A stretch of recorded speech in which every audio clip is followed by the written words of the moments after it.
వెండితెర వెలుగులు దేవత చిత్రకథ ఈరోజు మనం విందాం.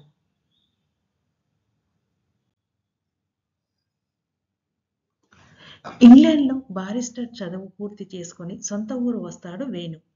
తల్లి మంగమ్మ, చెల్లెలు సీత ఆనందానికి అవధులు ఉండవు. లక్ష్మి వాళ్ళింట్లో పని మనిషి, కానీ ఇంట్లో వాళ్ళంతా ఆమెను సొంత మనిషిగానే చూస్తూ ఉంటారు. లక్ష్మి తమ్ముడు రంగడు కూడా ఆమెతో పాటే ఆ ఇంట్లో పనిచేస్తూ ఉంటాడు.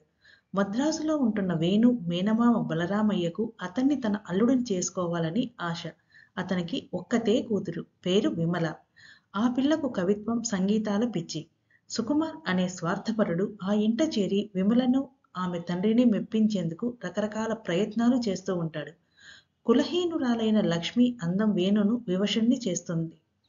ఒక ఒకరోజు తల్లి చెల్లెలు ఇంట్లో లేని వేళ బలవంతంగా ఆమెను అనుభవిస్తాడు.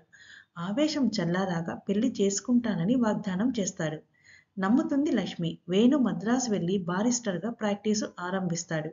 అతన్ని చూడటానికి తల్లి చెల్లెలు కూడా వస్తారు.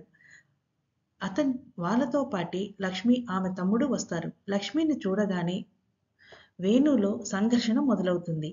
డబ్బిచ్చి ఆమెను వదిలించుకో చూస్తాడు.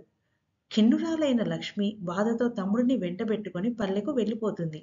అప్పటికే ఆమె గర్భవతి. తండ్రి వెంకయ్యకి విషయం తెలిసి ఉగ్రుడవుతాడు.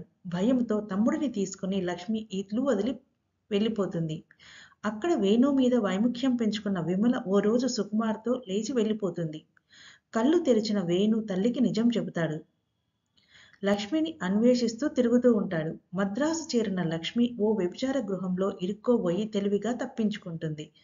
అయితే బిడ్డకు అనారోగ్యం విషమించడంతో మళ్ళీ ఆ ఇంటికే వెళ్లి యజమానురాలిని డబ్బు సహాయం అడుగుతుంది. ఇంతలో అంతరాత్మ ఎదురు తిరగడంతో వెళ్ళిపోబోతుంది. అడ్డుపడిన యజమానురాలి తల పగలగొడుతుంది. వ్యభిచార గృహం నిర్వాహకురాలు తన మరణ వాంగ్మూలంలో లక్ష్మి తప్పేమీ లేదని, నిజానికి ఆమె దేవత అని పోలీసులకు చెబుతుంది. లక్ష్మి విడుదలవుతుంది. వేణు, లక్ష్మి ఒకటవుతారు.